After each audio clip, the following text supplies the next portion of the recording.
Today on Landry.Audio, we've got Penelope Spheeris. I know her personally from a lot of the documentary films that she made while I was growing up, and in particular her jump into Hollywood films. When I reached out to her initially, I was saying, look, most of these films that you made in Hollywood, like Wayne's World and Little Rascals and even Black Sheep, most of those happened when I was in my sort of early teens, so I remember going actually to cinemas to watch it. So, look, thanks for taking the time to join us and speak with us today, Penelope. Well, my pleasure, Jess. You must be a mere child to have been a teenager at that point. Well, I'm 37 now, so I guess I'm not I'm not a kid anymore, but I guess I haven't. Yeah, that's so crazy. So am I.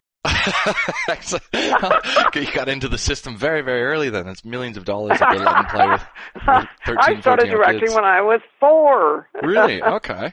Well, look, that's probably a good place to start. So one of the things that I've always found, again, these are pre-internet days, but what I could never wrap my head around is I think when I messaged you about doing this, when there were still things like Blockbuster Videos, in their previously viewed bin, I had found a tape and it had like Megadeth on the cover, and this VHS tape was called, The Decline of Western Civilization Part 2. I had no idea what it was about. I just knew that Megadeth was on the cover, so I was gonna, pay my $10, buy this, take it home, and watch it.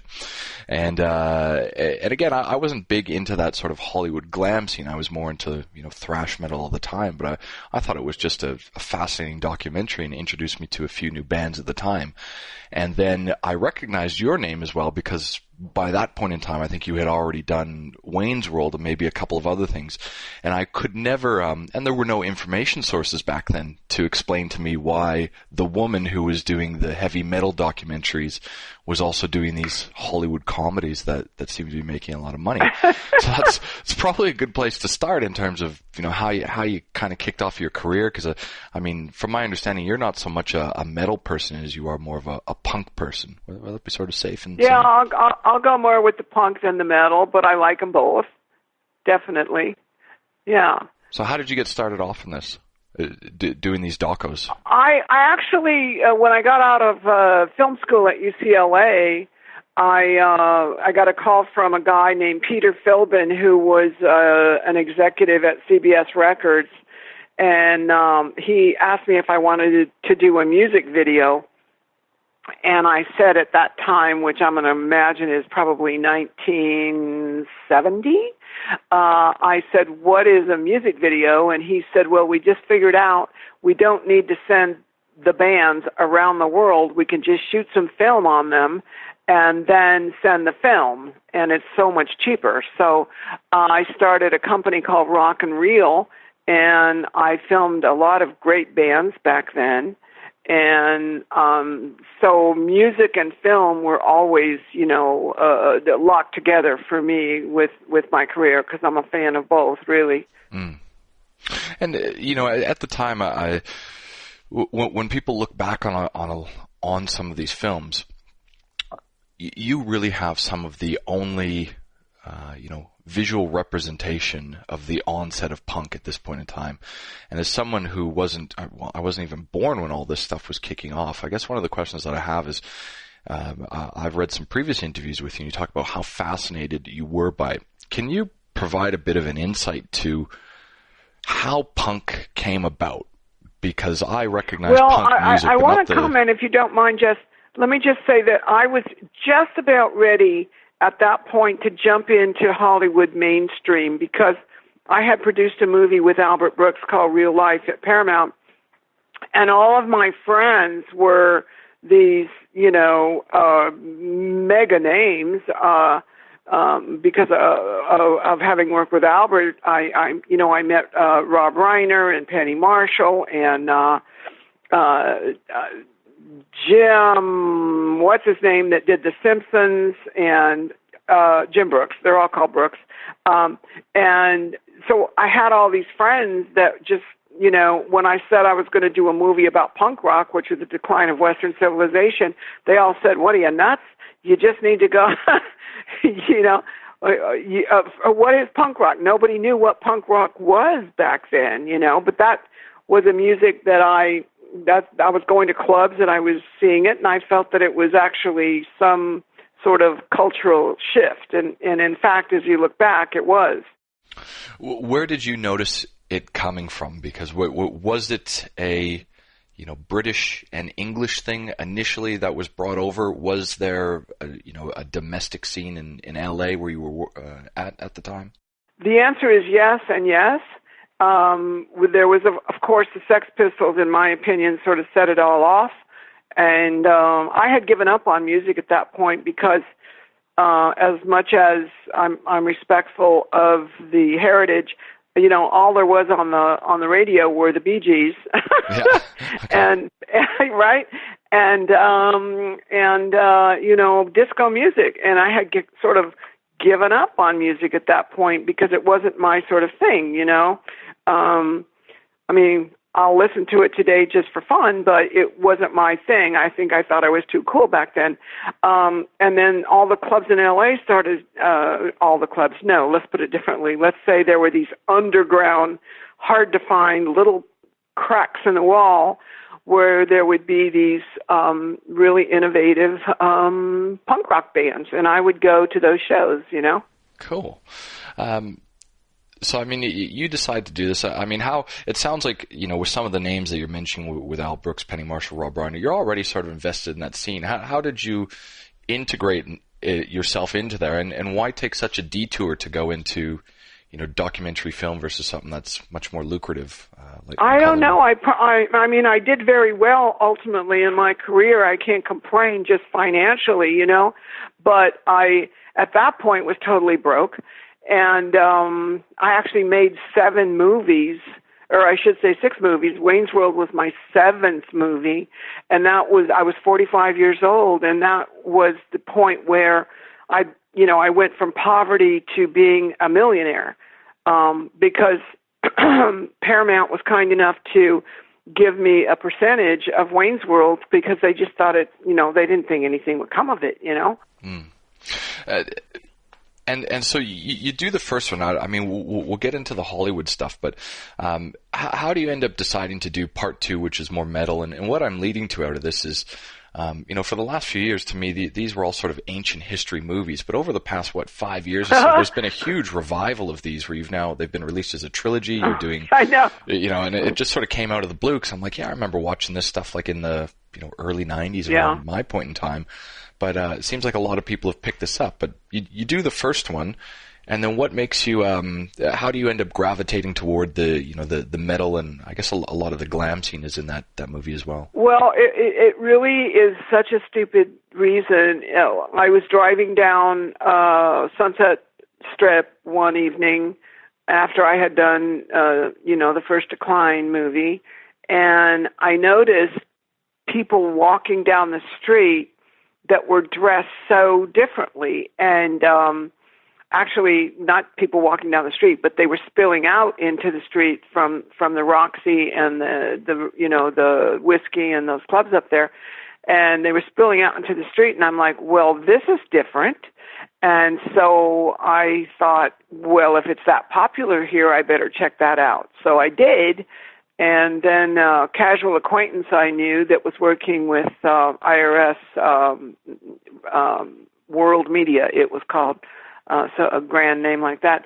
And he asked me, it was Paul Collishman, he said, if you could do any movie you wanted right now, what would it be? And I said, The Decline Part 2 about the metal scene right now. So it's, honestly, at the end of the day, for me, I think I'm more of a sociologist or an anthropologist as opposed to even a filmmaker, because I really like to study human behavior, and and I use the music as a backdrop, to study just human behavior and trends and that sort of thing, So do you know the movie like Metal Headbanger's Journey by new guys like Sam Dunn, who have been doing that for about a decade plus now? No, I didn't. I don't know who that is. I'm sorry. Oh, I'll have to send that over. Don't to be you. mad, Sam. No, he's done a few much more sort of in the vein of heavy metal, and he's again, from what I can remember, he actually got his degree from a university in Canada, I think in British Columbia, around anthropology, and he's actually charted sort of the the tree of life of heavy metal, how it's descended from like Sabbath down to like black metal and grind and all these variations of it, which is quite fascinating. He's done a series of movies, and now I think he does that full time as a business. It's pretty cool. Well, I think that's cool, because here's the thing, as you were just mentioning, that the young people today, they like certain types of music, and they don't know where it came from, and because back then, not everybody had an iPhone where they could run around documenting it, and I was fortunate enough to notice that something different was happening, and I had cameras because I had the rock and reel company, and so the cameras were rented from the record company, so I figured, I might as well go out and shoot this movement, which I felt instinctively was important to document. And, anybody could have done it. It's just that I did it, Yeah. And then I was completely unaware that you had actually filmed another documentary of like the Ozzfest tour in the late 90s when it was popular, but it got shelved or you didn't have the rights to it or something. And this is something I only found out quite recently. Oh, that's one of my favorite films I've done, and it's so sad because I worked on that film for 3 years. Sharon Osbourne and her crew told me that they had the rights to the music. They didn't tell me; they told my producers, and they had the rights to the music. But in fact, they didn't. And so I worked for 3 years doing a film that never got released because Sharon, I guess, didn't want to pursue getting the music rights. But it's a great film, and I'm very, very proud of it. And I can't tell you the anguish I went through for not having it ever be seen, Yeah, because that's sort of those are my late teen years. Those Ozzfest tours, with Slipknot and Pantera and System of it. That was sort of really we had Slipknot, Zombie, Slayer, and of course Sabbath. I love how every time she does a tour, it's Sabbath's last tour or last all the time. And then they do another world tour. Yeah, it's just we've got so down here in a couple months we've got a festival called Download coming here, so I'll get to see Slayer again.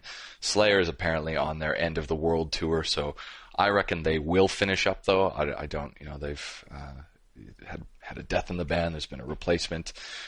We've got Kiss as well coming down here that I'm going to see at the end of next year as part of the V8 supercars, and of course Kiss is now on their end of the world tour again, which I think is the third or fourth time that they are doing it now. The end of the world will be when Gene Simmons says goodbye to this planet. That'll be the end of the world. I love it. When he decides that money Ozzy did a tour after he retired one of those times, and the tour was called Retirement No More Tours. Sucks. That was Retirement is that the one? Sucks Okay. tour. Because I know he did a No More Tours, I think in '92 after the No More Tears album came out, and then the Ozzfest was apparently supposed to be the last of the Sabbath shows. Then they did a whole. I've seen Sabbath twice since then, and look, I'm happy for a band like Sabbath. It's shameless. They just do it to sell tickets. Well, of course, but look, I'm buying. So yeah, right. I know people have fun. It is what it is. So have you had any dealings with Sharon Osbourne then? Because a lot of the media sort of portrays her as a contentious person, and what you're saying sort of leads into that, I guess, narrative. Well, if you want to have a person like me say something negative about Sharon, I would have to hire bodyguards. So I'm not. I'm not going to hire bodyguards. You don't want to mess with Sharon Osbourne. I said to her personally, I said, Sharon, before I met you, I thought I was the coolest bitch in the world, okay? And then I met you, and she is really a force of nature, I must say. And I mean that in both a negative and a positive way. I don't know how to explain it other than that. Cool. So, I mean, did you, well, I guess, first of all, when you're making these films in the 80s, I mean, both punk and metal have effectively sort of died off. They live, they've had their heyday, and they're more of an underground culture now. Do you think these are just blips in time, or do you think, like, a lot of revivalist movements, these things can come back at some point and become mainstream? You know what I think is possibly, but, I can't predict the future, but I think what's almost tragic is the fact that that music has become so sort of homogenized because of the digital technology, and I feel kind of bad for people who didn't have the privilege that I did growing up, which is to experience all these different kinds of movements and genres of music that were popular. And I started with Elvis, you know what I mean, and kind of checked out when Kurt said goodbye, Cobain, you know. So I went through, I feel very privileged that I went through very specific, you know, segments of music that these kids today, I don't know, I'm glad they can listen to whatever they want, but honestly, it all seems so kind of mishmash to me. Yeah, you're not wrong about that. I remember reading an article and they were saying that, like, with modern pop music, they've got it down to the point where the foot tapping matches the rhythm of your heartbeat, I think. So it's like every mass-produced song, I don't know what the average beats per minute of a heart is, but it's designed around that. Well, I can tell you it's between 60 and 100 is normal. There you go. And it goes for 3 minutes. It's supposed to have, you know, 6 choruses with a bridge. It's got auto-tune over it. And even you said, I'm not a big fan of it, but now we've got, it's now part of media conglomerates where it's done as part of a TV show like The Voice or America's Got Talent. It's packaged together. Yeah. But, it's all packaged and formalized, you know. Yeah, very much so. And so it's weird to go back and listen to, especially like 70s rock music where there's, you know, some of these songs are just a 15-minute jam session that have been recorded and released. It's the musical landscape has really changed quite a bit. Awful. Yeah, I know. But like I say, thank God. You know, there's good things and bad things about getting older. Well, one of the good things is I got to live through those different, you know, parts of music. You know, there was rock and roll, and then there was the hippie. Psychedelic music, and you know, it just keeps going on from there, and I'm glad I lived through all of them, you know. And how do you feel about aging, particularly in LA? So again, I'm not from there, I'm not part of that system, but any sort of media I read, everyone talks about how LA is a really messed up place with a real dog eat dog world of people trying to make it. It's funny because when I did Wayne's World, I having not ever had any money before that, I didn't know what to do with my money, so I invested in real estate. And I was complaining the other day to somebody that I had a tenant that's paying $10,000 a month for one of my properties, and they bounced 2 checks, but they've got a Maserati in the driveway, a Range Rover, and a Hummer. Okay, and the guy said, "Well, isn't that Los Angeles?" And I'm like, "Oh yeah, I forgot. Yeah, Well, and so if we start going back through your career, I mean, the other thing that was interesting to me is, you know, I watched quite a lot of films growing up, and your name, along with, again, I don't know if you ever knew her, but the director Catherine Bigelow, as you said, Penny Marshall. There are very, very few women directors who were able to sort of get into the Hollywood system. It's areas like sexism and toxic masculinity are a big talking point these days. What was sort of your experience? Because I mean, we don't even have any of these cultural revolutions around that. I mean, you're sort of in the belly of the beast in the 70s and 80s and into the 90s. Well, yes, I know Catherine, and I knew Penny, God bless her. The Me Too movement, I have great respect for. I will personally work with the Weinsteins, but I was too old to be assaulted. You've done a story on that. I remember reading a recent article that you penned in October, I think, and that's where I picked up a bit of the information, because it was Bob and Harvey back then before, because they had ended up splitting the business or something, didn't they? Well, I was working with Bob mostly on a movie called Senseless with David Spade and Marlon Wayans, and it was total emotional torture, you know, but who am I to get on the Me Too movement and go, I was emotionally tortured? You know, these poor women have other accusations that are a lot more, you know, disturbing. I was barely able to handle working in this business, to be honest with you. And as I look back, I think if I would have said, oh, I'm being treated this way because I'm a woman, I don't think I would have continued. But I didn't do that. I had friends that were guys that were not doing very well. I was doing better than them. So I just thought it was a tough business, But, I got discriminated against quite a bit. And I don't jump into the Instagram and Twitter rages that go on, just because I feel that I could do a Roseanne if I wasn't careful, I could say something that backfired, for God's sakes, I'm not saying she's right or wrong. I'm just saying that I just stay away from it all because first of all, I'm a very private person, and I try to. I've never had a publicist, I try to just lay low, and you're very kind for calling me. People just call me out of the blue and want to talk to me, but I don't jump into the publicity world, So what was your? Because when I read this piece, it sounded.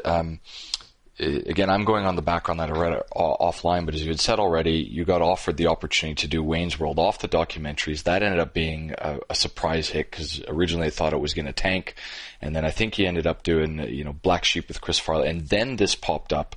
And from what I was reading about you, Bob in particular, started doing a lot of screen rewrites, and then you said that that's sort of where you really hit the block in the road, and you reckon that's why your career didn't advance beyond that point. So yeah, I think that they messed the movie up, to be honest with you, because it was a great script to start with, or I wouldn't have taken it, and it's a great concept because even today, if you look on television, half the ads are automobile ads, half the ads are new drug ads, and Senseless was about a kid in college, Marlon Wayans, that was part of a test program for a new drug, and it went wrong, and it was hilarious, and it was great, but then when I kept getting goofy rewrites from the Weinsteins, I kept saying, guys, this doesn't work, it doesn't work, and then I had to shoot it anyway, or I would be fired.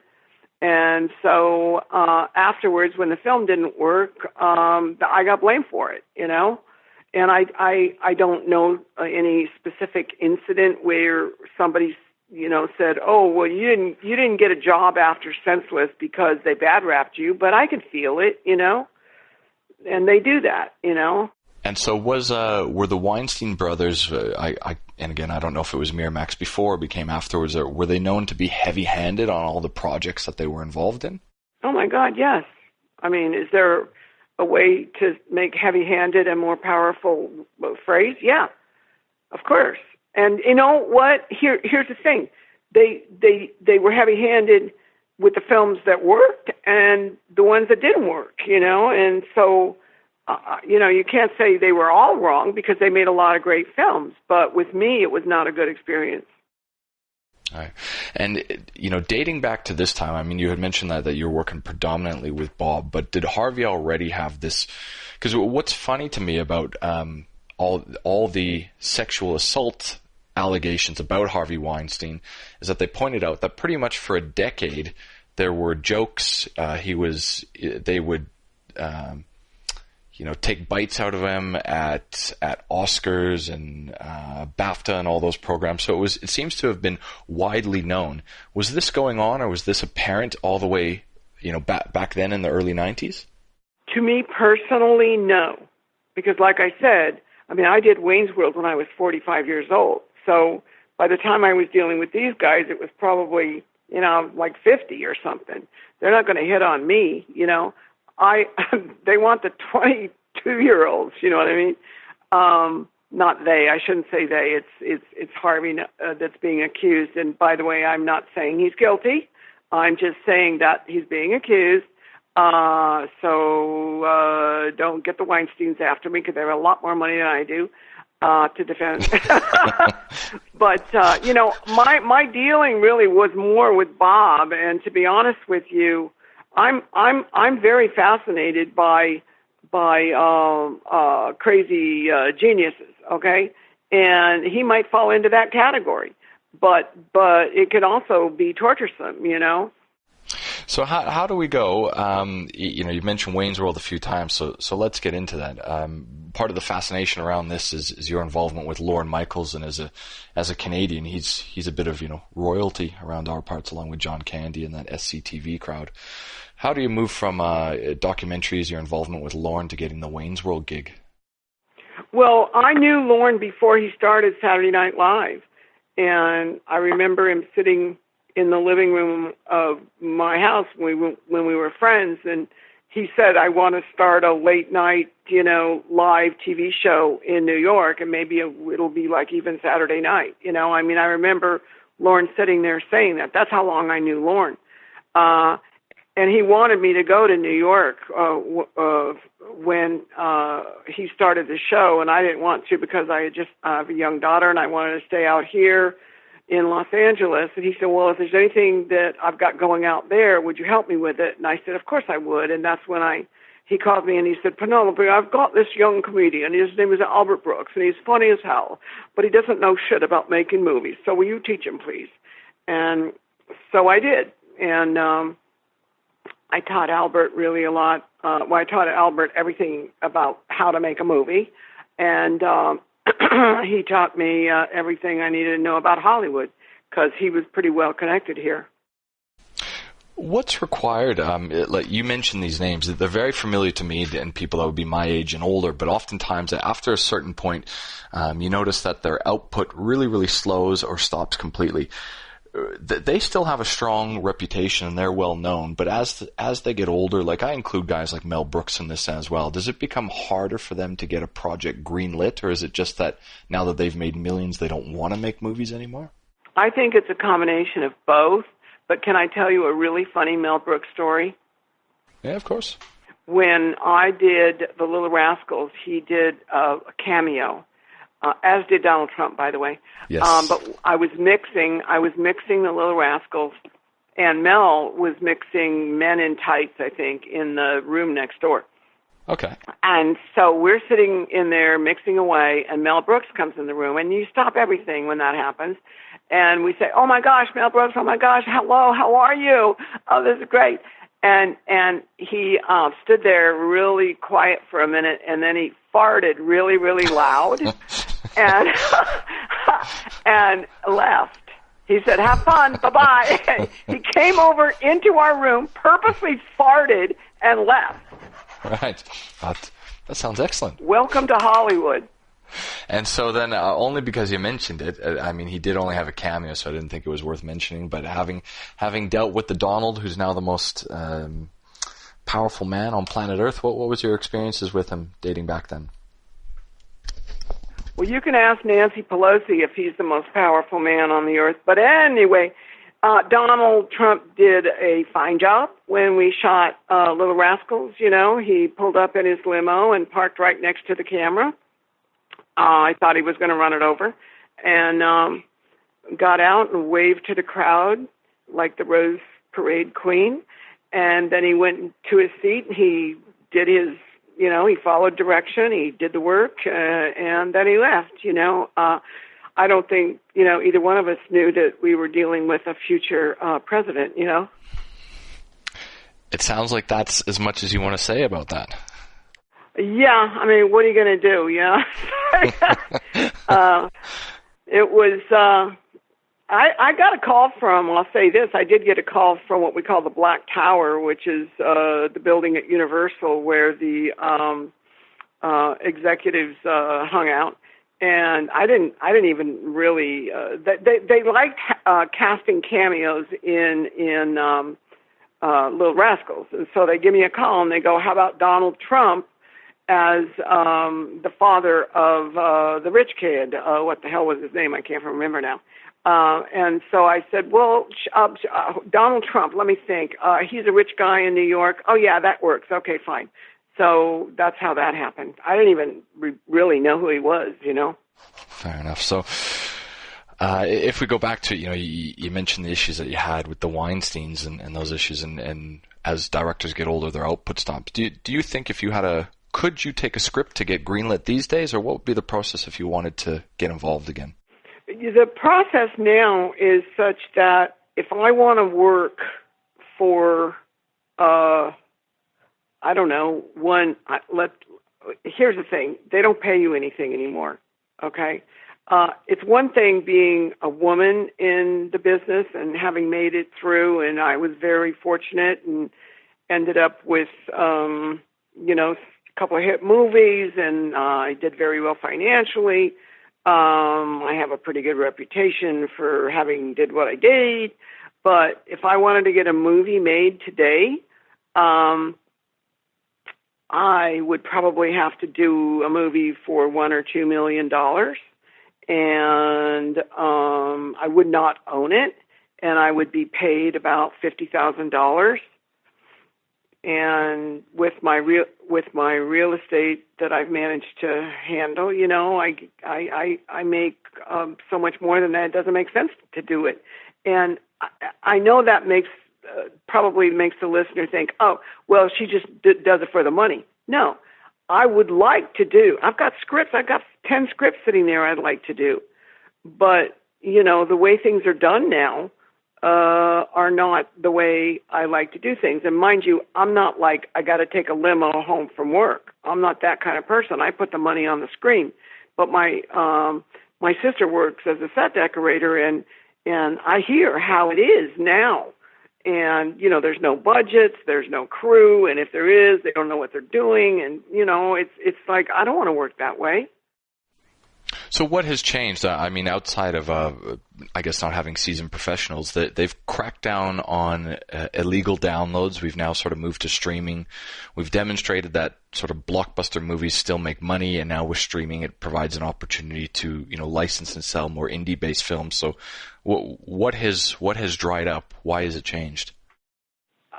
I think it's the problem has always been, which is those people who are in a position to give a movie a go, start production, don't really have very good taste or an education about making movies. Most of them come from business schools, or law schools, and I think just the people making the movies don't have the wherewithal to do it right. I personally can't look at movies anymore. I gave up about 3 or 4, maybe 5 years ago, I start looking at them and it's like unwatchable for me. I'm the same way. Everything, I find it really hard to watch a film because they all follow the identical script. They just sort of replace the actors and the scene. I find it very hard a lot of the time. So I understand that, but okay. So what's your connection? You mentioned that you're in real estate now. Do you ever want to get back involved or do some sort of projects again? I have a couple of documentaries that are brewing about subjects that I'm passionate about, and so I'm just waiting to see. I just finished building another house. So I'm right now waiting to see if, in fact, those things are going to pan out. And mind you, it's not about making money on those. It's really about being passionate about the subject matter. But I try not to watch movies because I feel like it almost, what should I say, taints my creative brain, because they're so bad. I get what you're saying. Yeah. So, Ed, in one of the articles that you had written, you mentioned that when Wayne's World was a success, your agent had arranged significant residuals on it, which, from my understanding, still probably pay to this day. But one of the things you had mentioned is that you needed to get involved with the Directors Guild of America. Can you sort of explain to people on the outside why being part of that union is so necessary as opposed to working as an independent? What a nice question. Thank you for saying that.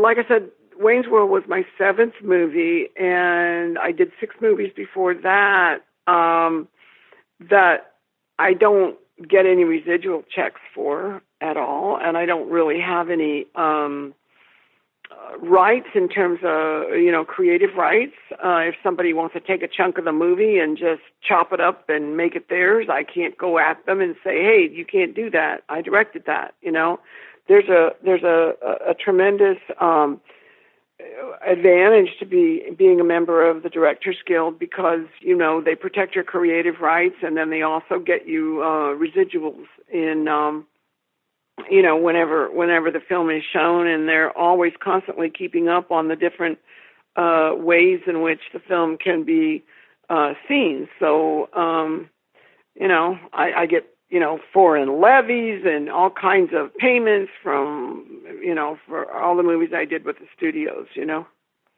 Yeah. I didn't bother to ask this, but when we talk about Decline Part 2, there's a particular scene, and again, I was the only guy I knew growing up who had owned and watched Decline Part 2. But as I've gotten older, there's one particular scene that everyone remembers about that, and that's Chris Holmes. Chris Holmes in the pool, pissed on vodka. Why? So when I was watching it alone, I'm just like, oh, he's just drunk. But this particular scene is iconic when it's ever sort of brought up. Why is it? What do you think it is about that scene that has lasted so long with people? What a good question. Okay, you're good at this. I'll be honest with you. When we filmed the scene, I said to Jeff Zimmerman, the cameraman, I took him behind a tree. We were filming at Miles Copeland's house. I took him behind a tree and I said, "This is a mess. We're going to have to shoot this again because this did not work." And so then I went to the producers and I said, I need to reshoot this scene. And they said, "We don't have any more money." And I said, "Well, you mean I've got to try to put that together and make it part of the movie? I don't think I can do that." But I tried, and I did. And ironically, it's the part of the film that everybody remembers most. Now, is it just because he's pissed, or is it the fact that his mom, or he's is apparently still living at home? Like, what do you think it is about it? Because it's not unusual to see, or certainly in that scene to experience drunk people. Is it just that you caught it on film? No, it's. I think it's the fact that, or what should I say? He wasn't especially famous at that point, but he only became famous after the movie. But right. I think because the whole, you know, rock and roll glam kind of, you know, legend, and this is what we want, and the fame and the fortune and all that. I think the reason it is remembered is because it's proof that sort of thing doesn't make you happy. As a matter of fact, it can make you very unhappy, and we see that in the news every day. So it's a continuing theme that I think that people like to know, you know. Have you ever run into anyone from those films? Because I haven't seen this film in probably 20 years, but I mean, there's a 5 to 10 minute segment at the beginning of all the kids who say, "I'm going to make it no matter what." Have you ever followed up or run into any of those guys? Well, I mean, my daughter especially is in touch with a lot of them. I think for me, as I said, I do this mostly as a observer of human behavior. You know, like for me, the most important message is being rich and famous doesn't make you happy, and you know, I stay in touch with some of the people, and you know, here's the thing: if you're a musician, you're always a musician. You know, if you're in it just to try and get rich and famous, then you're probably not still playing music. You know, and I think, you know, it applies to every area of the arts. You know, if you're an actor or a filmmaker or, you know, a painter or whatever kind of creative activity you do, you can't depend on rich and famous to be satisfying. You have to depend on doing the work as being satisfying, you know? Mm. Interesting. So, good segue to it.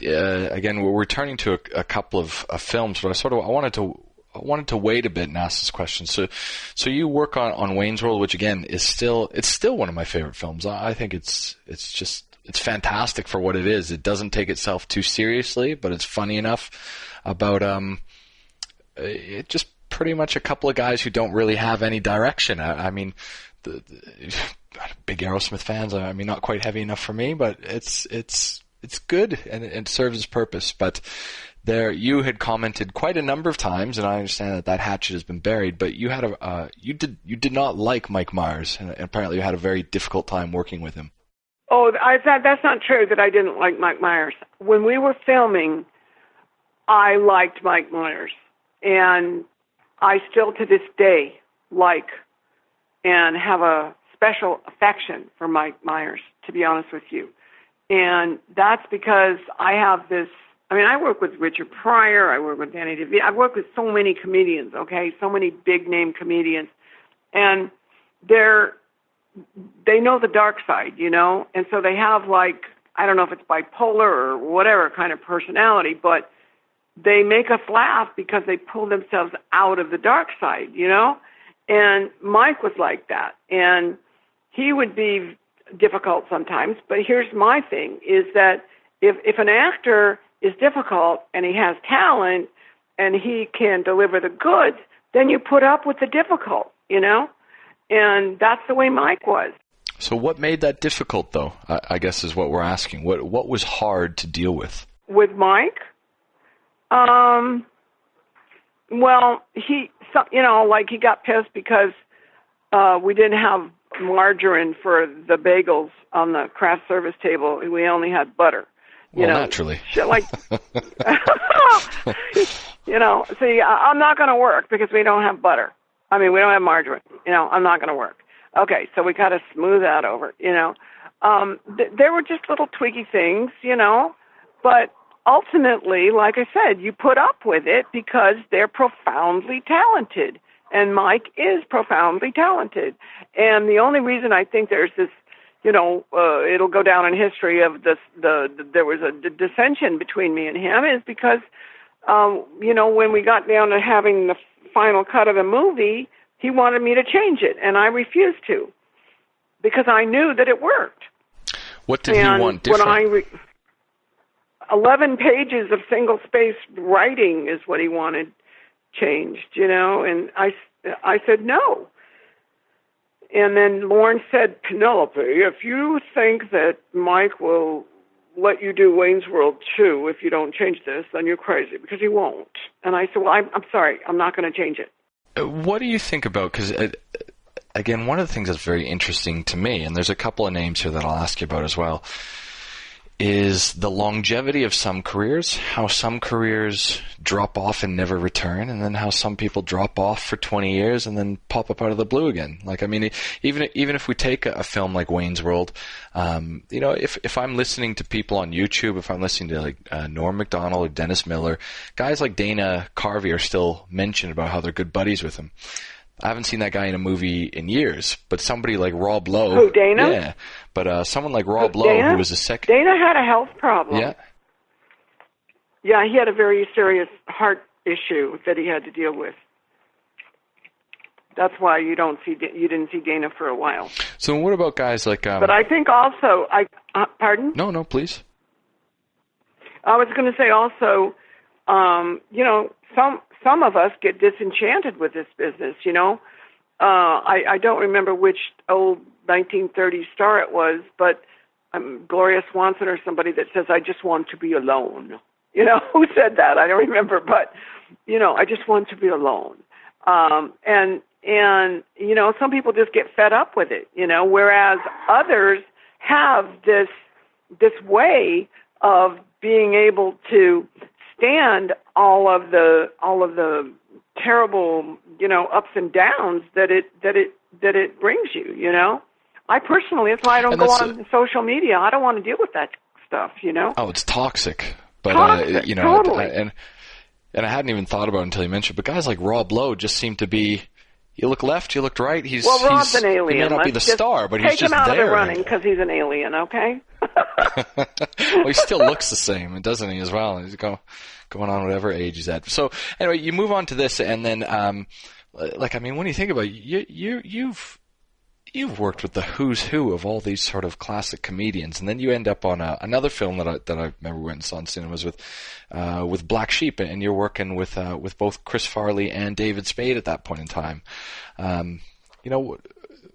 Take us through your experiences with Farley. Oh, he was a total pleasure when I was working with him. Honestly, he never ever was. Oh, I'm sorry, my dogs are barking. He never ever was stoned, or he was actually asked me sometimes, could I leave early because I want to go to an AA meeting, things like that. Because, Chris was really, really, really trying hard at that point. But after Black Sheep, he went downhill pretty fast, Yeah, right. And I had also read something by you. You said that you had suggested that there might have been a point of contention because David Spade was already a pretty well-known commodity from SNL, but he was taking the back seat to Farley now in some of these buddy comedies that they were involved in. Well, here's the thing. If you look at any classic comedy team, okay, I'm talking way back, like, Laurel and Hardy and, Dean Martin and Jerry Lewis and blah, blah. Those guys, what makes them funny is that they compete with each other, okay? And they don't necessarily like each other, but it's a weird dynamic that happens when they feel threatened by each other and argue with each other. And, they were always... David especially kind of always wanted to have a little more attention because he felt that I was giving. He even said it to me. He's like, "You're giving too many close-ups to Chris. Why are you giving Chris so much attention?" And I didn't want to say, but it's like, to me, he's funnier. Okay, so I'm shooting him more. Okay, I didn't say that, but that's what I was thinking. At the time, were these David pitched as buddy comedies, or were they Chris Farley comedy vehicles? Oh. Well, I didn't do Tommy Boy. I just did Black Sheep, Yeah. And when you say were they pitched, it's more like here. Were they supposed to be a Chris Farley film, or were they sort of the SNL No, that was a Chris film? Farley film. Okay. I got a call from Sherry Lansing at Paramount on a Sunday, and she said, "Penelope, we really need to have you direct this movie with Chris Farley." And I said, "Well, send me the script." And she goes, "We don't have one." And I'm like, "Well, how can I say I'm going to do a movie? You don't have a script." And she goes, "Here, hold on. Let me get John Goldwyn on the phone." So she gets John Goldwyn. I have the studio on the phone, the co-head. And she says, "Tell Penelope why she should do this movie." And, I said, "Well, I want to work with Chris Farley, but I need to know what the script is." And they said, "Well, we'll get a good writer. The fact is, the next day, Monday morning, they were going to have to exercise their option to do a second movie after Tommy Boy with Chris, and they wanted to just get him on board. So they asked me to be the director because he wanted to know who the director was. And Goldwyn says, we'll give you $2 million to direct it."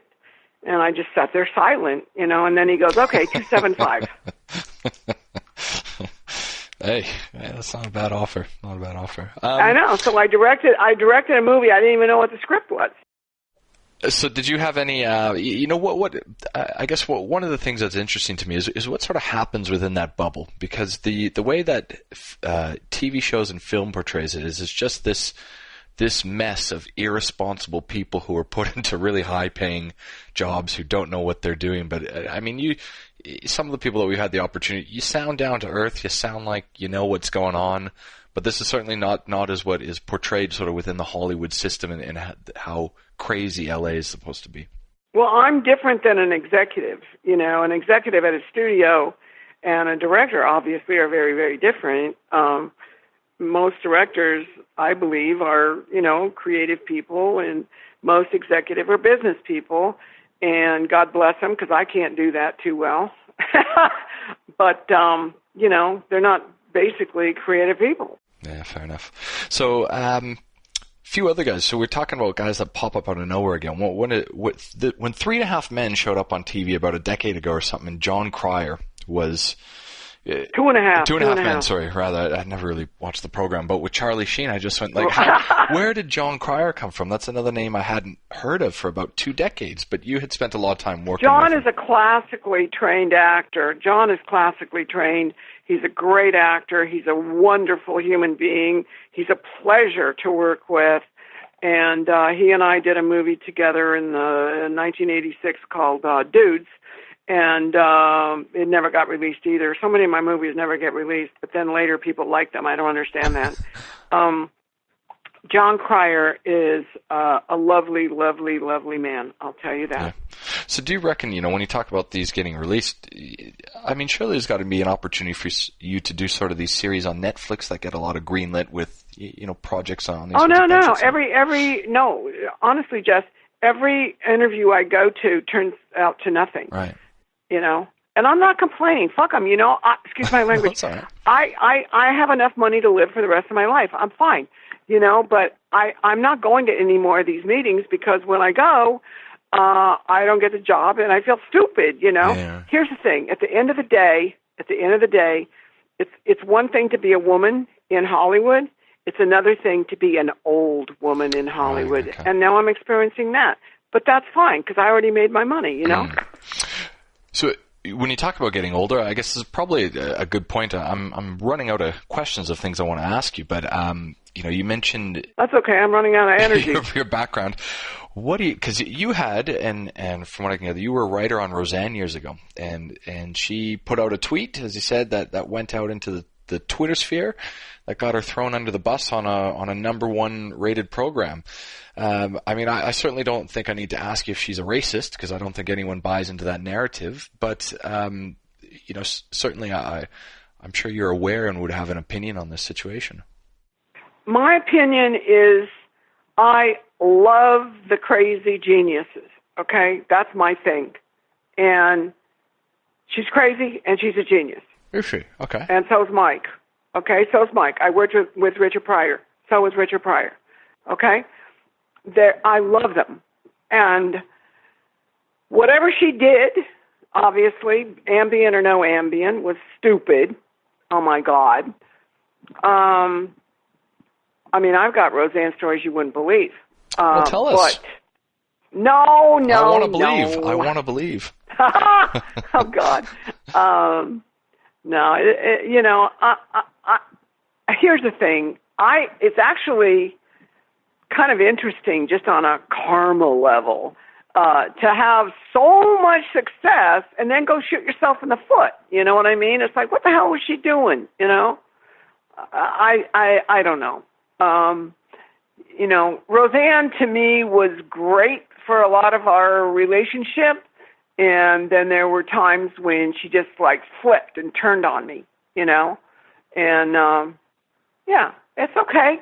I can handle that, But anyway, hey, I'm wearing out here. You have to remember you're speaking to an old woman director here. That's all right. That's fair enough. Look, we can leave it there. I was just gonna. We were we took a really long Christmas break this year for about 2 months and went back through North America. And one of the places we spent the most amount of time. Yeah, we spent about 10 days driving through Louisiana, all the way through Alexandria, up to Natchez, down to New Orleans, back through Shreveport, Baton Rouge. Now, Lake Pontchartrain. You're from that neck of the woods, aren't you? Yes, well, I was born there. My parents owned a carnival, and we traveled around on the carnival until my father got murdered when I was about 7 years old. And I'm making a movie about that, so I can't tell you anymore. Well, I guess that gives us a segue to look at having a part 2 of this chat somewhere down the road. Another conversation. All right. Well, Penelope, we'll leave it there. I appreciate your time. I'll ask you a question or two once we get off the air. But look, pleasure to speak, and thanks for taking the time out of your day. Well, you're a total delight, and thank you so much for thinking of me. Of course.